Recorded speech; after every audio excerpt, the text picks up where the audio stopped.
வாழ்க வளமுடன் ஃப்ரான்ஸ். இப்ப நம்ம உடனடியாக தீர்க்க வேண்டியதுன்னு பார்த்தோம்.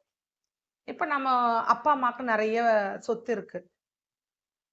அப்போ அவங்க இருக்க சொல்லோ, அண்ணன், தம்பி உறவுகளுக்குள்ளோ, அவங்களே சமமா பிரிச்சு குடுத்துட்டு போயிட்டாங்கன்னா, நமக்கு எந்த ஒரு பிரச்சனையும் கிடையாது. அவங்க என்ன நெனைப்பாங்க, நம்ம இருக்கிற வரையிலும் நம்ம நல்லா இருக்கலாம்.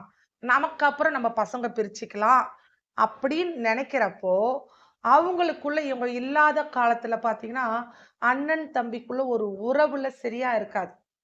அப்போ ஒரு பிரச்சனை வந்து அவங்க மனச கசப்போடு போறதுக்கு, அவங்க அப்பா எப்ப தனக்கு முடியுதோ அப்பவே இத பிரச்சனைய முடிச்சுட்டு இருந்தா, ஒரு இதுவும் இல்ல. அதே மாரி நமக்கு ஒரு கடன் பிரச்சனை இருக்கு. 4, 5 வீடு இருக்கு அப்படின்னு நெனைக்கிறப்போ, ஒரு வீட்ட வித்து கூட அந்த கடன அடைச்சுட்டோம்னு வச்சுங்க பிரச்சனை இல்ல. சொல்லுவாங்கல்ல, வட்டிக்கு வாங்கி அட்டிகை செய்து, அட்டிகையை விற்று வட்டி மட்டும் தான் கட்டுனாங்கன்னு சொல்லுவாங்க.